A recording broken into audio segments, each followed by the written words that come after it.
Karena saya mau tanggapi dulu soal maaf-memaafkan tadi. Sebenarnya kalau statement itu keluar dari banyak pihak atau orang lain selain Joko Widodo, masih kita pertimbangkan apakah ada kebenaran dari statement itu. Tapi kalau keluar dari Joko Widodo, terbiasa dia bohong gitu loh. Jadi apa statementnya, apa tindakannya, tidak pernah konsisten gitu loh. Contoh ya, kalau kita bicara tentang maaf-memaafkan, apa relevansinya kita bicara maaf-memaafkan? Toh nggak ada mediasi. Sejak awal kan nggak ada mediasi, lu apa yang mau dimaafkan? Lagi pula saya melihat ini hanya upaya untuk playing victim saja. Seolah-olah dia sudah ditetapkan sebagai pihak yang benar, sehingga orang yang menuduh dirinya harus minta maaf dan dia akan mempertimbangkan, memaafkan sepanjang urusan personal, tapi urusan hukum jalan terus. Pertanyaan kita urut dulu, sebelum orang itu memaafkan, memang ada yang minta maaf? Memang ada yang minta maaf kepada Joko Widodo dalam kasus? Maaf ya? Ya memang ada. Selama ini memang ada yang minta maaf. Yang kedua, kalau orang minta maaf, memang ada yang sudah diputus bersalah. Jokowi kembali memainkan strategi dalam dugaan kasus ijazah palsu yang menimpa dirinya. Kali ini ia mengatakan akan memaafkan 5 orang tersangka dari total 8 orang. Namun pengacara Roy Suryo Ahmad Kozinudin langsung membungkam semua narasi Jokowi dengan mengatakan bahwa Jokowi sedang melakukan playing victim karena sudah merasa dirinya adalah korban dan berada di pihak yang benar. Namun faktanya, semua narasi itu nol besar karena belum ada putusan ingkrah yang berkekuatan hukum tetap dari pengadilan. Bagaimana orang akan mengajukan permintaan maaf, keinsafan itu harus ada latar belakang memang dia bersalah. Sementara ini belum ada yang putus bersalah. Justru Roy Suryo menyatakan kalau bicara minta maaf harusnya saudara Joko Widodo yang minta maaf. Setidaknya sampai hari ini dia sudah membuat seluruh rakyat Indonesia gaduh sampai bertahun-tahun tidak pernah menunjukkan ijazahnya. Contoh, dia tidak akan menunjukkan ijazahnya. Dan kami insaf ya memang nggak mungkin kalau itu muncul dari saudara Joko Widodo. Kami bisa mengakses ijazah, melihat itu kan setelah kami ngotot mengajukan gelar perkara khusus, dan dalam proses gelar perkara khusus kan kubu Jokowi masih tetap kekeh mempertahankan tidak, ini tidak boleh, tidak boleh, tidak boleh. Tapi alhamdulillah saat itu ada yang menengahi dari ombudsman. Mereka menyampaikan bahwa ini paling tidak untuk mengkonfirmasi apakah benar bukti itu ada dan sudah disita. Karena sebelumnya juga simpang siur. Kubu Jokowi menyatakan saat di Solo kami sudah diperlihatkan ijazah Pak Jokowi asli, ya kan begitu Budi Aris Setiaji. Tapi ternyata ijazah itu sudah disita. Lalu apa yang dipertunjukkan? Nah, karena itu kembali ke pertanyaan yang awal, saat kami melihat itu tidak dalam konteks untuk memberikan deskripsi bahwa ini benar, tapi di framing seolah-olah oh asli, waduh nggak ada ampun dan seterusnya. Hanya untuk mengkonfirmasi bahwa memang bukti itu sudah disita.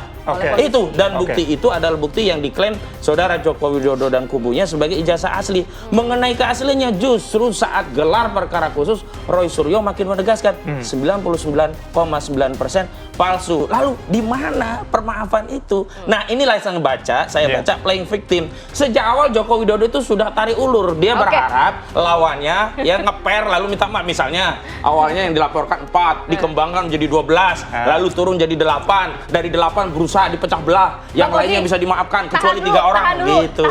Namun seperti biasa, di mana ada gula, di situ ada semut. Di mana ada yang mengkritik Jokowi, maka di situ ada Termul yang akan selalu membela majikannya.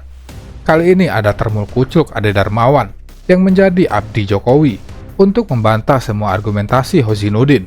Akan tetapi, bukan pengacara lawak namanya bila Ade Darmawan tidak membela Jokowi dengan cara yang konyol dan absurd. Kan memang Pak Jokowi, Pak Jokowi tidak menyatakan bahwa saya mau memaafkan.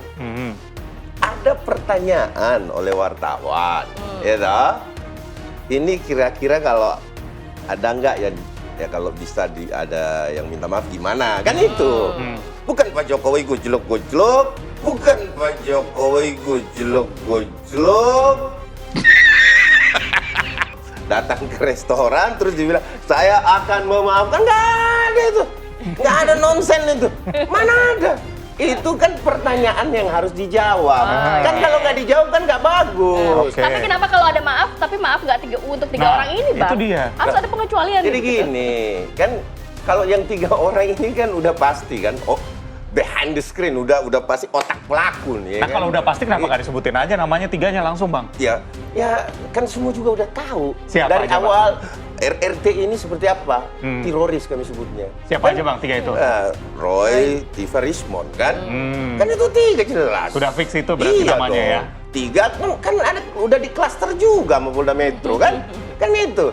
Cuman memang dari beberapa yang saya lihat bahwa Bang Egy punya pengacara juga ngomong kan bahwa dia baru melihat juga ijazah itu, terus kemudian terjadi spekulasi dan lain-lain sebagainya.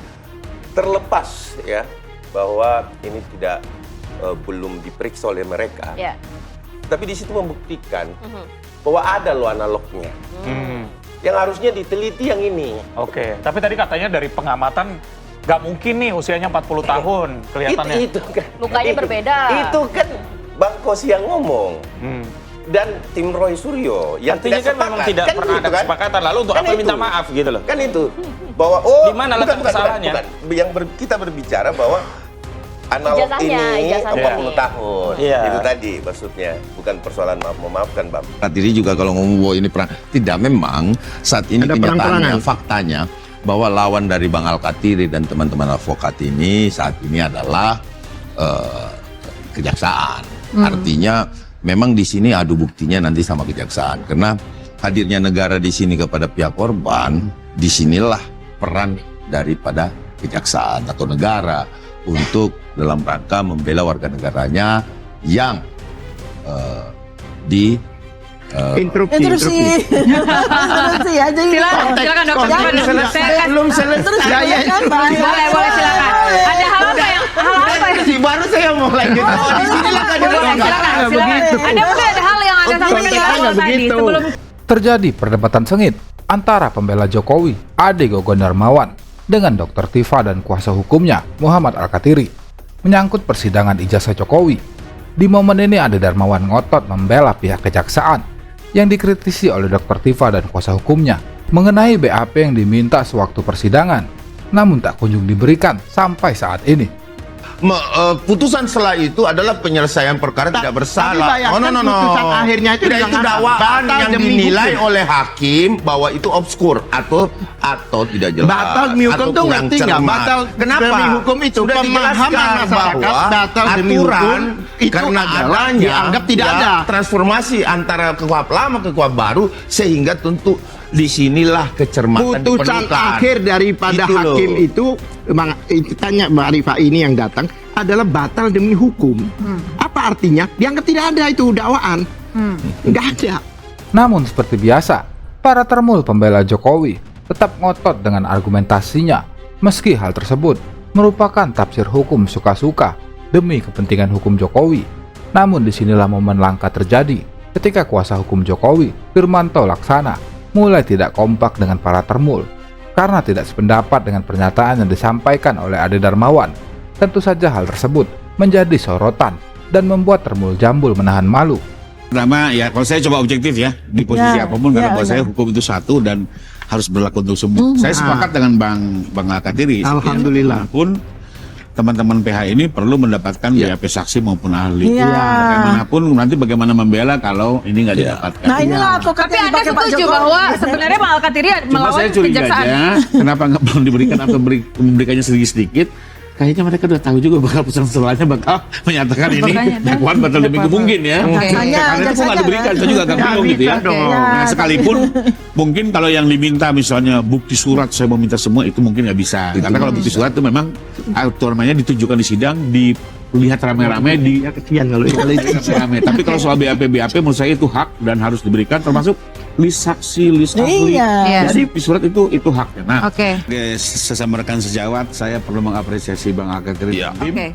Karena sebagai pengacara, Bu Dokter, beliau berhasil mengkoreksi dakwaan jaksa. Itu perlu kita apresiasi. Inilah fungsi pengacara, melakukan check and balances terhadap penegakan hukum yang berjalan. Sekalipun kami dalam posisi berbeda, kami tetap harus mengapresiasi. Dan kami menghargai betul putusan pengadilan ini sebagai bentuk koreksi agar kedepannya dakwaan ini bisa disempurnakan. Berarti Anda setuju bahwa ini cacat ya? Memang saya melihat ada persoalan penggunaan delik yang sama. Selanjutnya pengacara Jokowi juga mengapresiasi kuasa hukum Dr. Tifa yang sudah melakukan pekerjaannya dengan baik, karena salah satu fungsi utama seorang pengacara adalah memastikan setiap proses penegakan hukum kepada kliennya berjalan sesuai prosedur dan undang-undang yang berlaku, bukan membela seseorang secara membabi buta. saya sih mereka tidak akan mengulangi.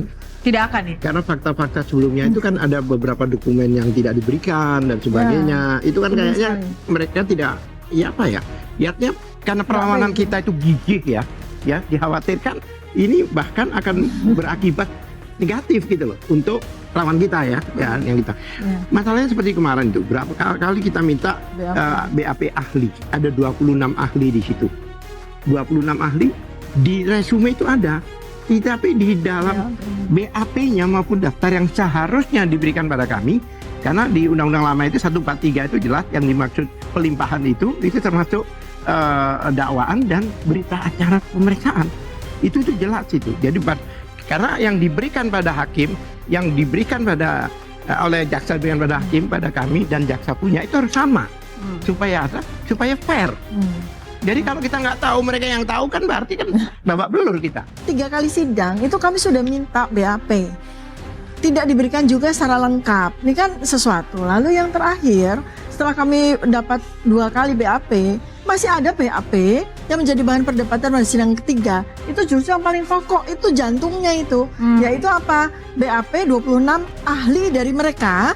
Dan di dalamnya itu ada ahli digital forensik. Nah, itu. Dan satu lagi barang bukti yang kita minta juga, harusnya ada daftar, di dalam daftar barang bukti itu ada hasil pemeriksaan lapor.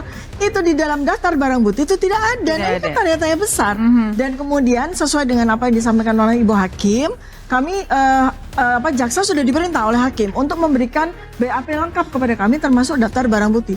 Sampai dengan hari ini sidang keempat jalan itu tidak juga diberikan kepada kami. Jadi ini buat kami, mereka sudah kalah duluan. Saya tambah.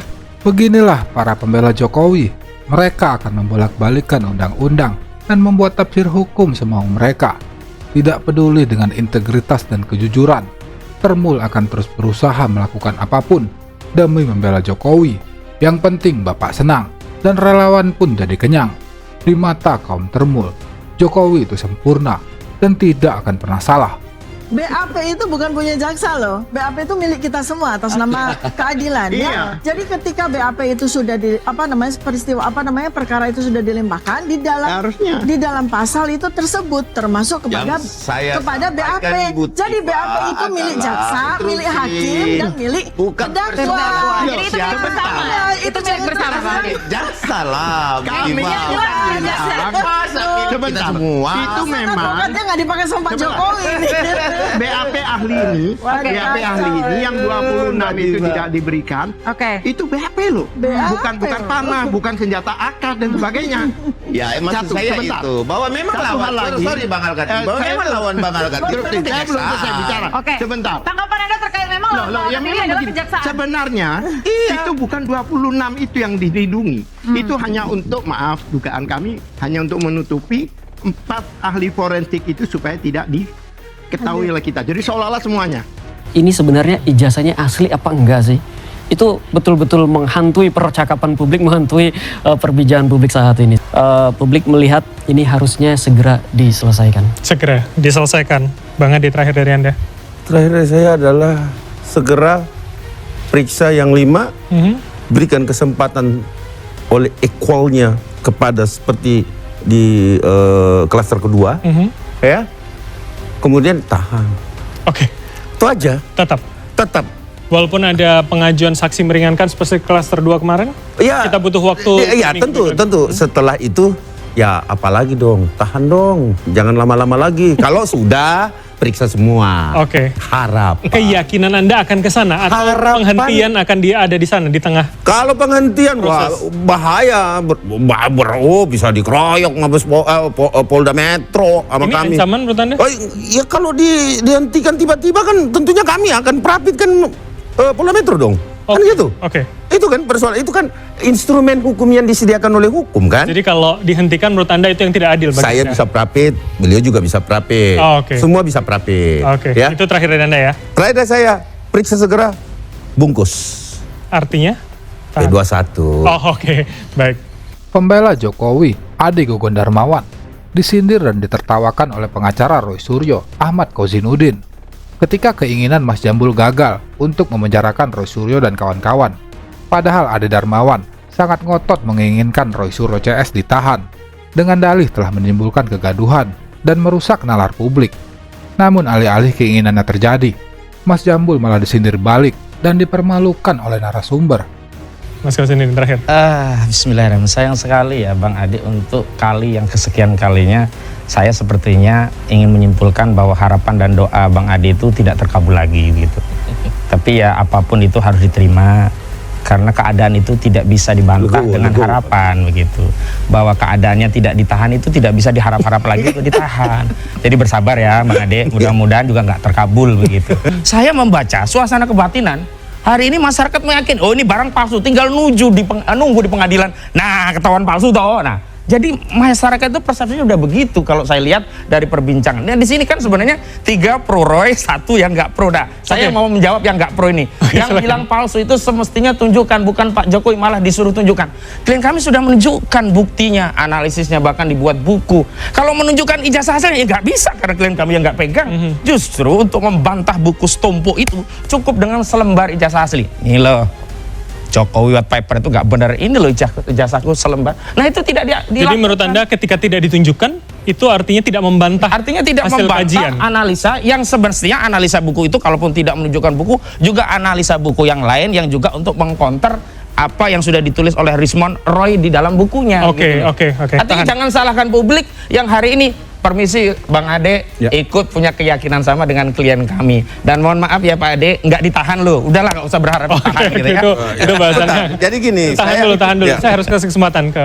Selain dikacangi oleh pengacara Roy Suryo, Ade Gogon juga diberikan fakta tentang media sosial oleh narasumber yang memberikan data hasil survei yang mengatakan bahwa kebanyakan masyarakat percaya dengan hasil penelitian Roy Suryo dan meyakini bahwa ijazah Jokowi palsu. Tentu saja hasil survei yang tidak menyenangkan itu langsung dibantah oleh Termul Jambul dengan menggunakan jurus mabuk andalannya. Beberapa orang yang awal-awalnya menolak, sekarang setidaknya menjadi ragu. Jangan-jangan nih. Walaupun belum membenarkan. Teman-teman ya. Okay. Itu yang terjadi di media sosial. Jadi untuk Bang Ade,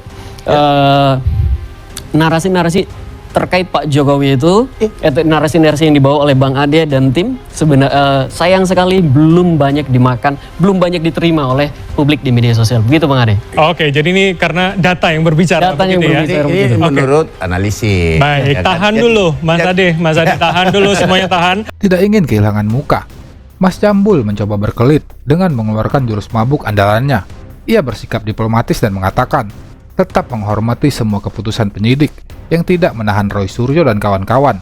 Padahal sangat jelas terlihat bagaimana masifnya gerombolan Termul bersuara keras dan lantang meminta pihak kepolisian untuk segera menahan Roy dan kawan-kawan karena terus-menerus menyerang dan menyudutkan majikannya. Pernyataan misleading dan tendensius. Andaikan aku meminjam ya syair lagu ya, ada mesin waktu ya, kita kembali ke masa itu, saya sarankan Pak Jokowi mengadopsi apa yang dilakukan oleh Pak Asrul Sani. Itu juga nggak ke Pak Roy, ke publik, dan jelas langsung sambil menjelaskan kronologisnya. Ini loh, dulu saya peroleh dengan susah payah, berkeringat, berdarah-darah, bayar SPP-nya, saya harus jual durian, jual nangka, jual kelapa, misalnya begitu gitu loh. Kan nggak begitu, itu kan metodenya kayak kucing-kucingan. Dampaknya apa? Awalnya publik meragu-ragukan Jokowi, sekarang publik juga meragu-ragukan institusi kepolisian.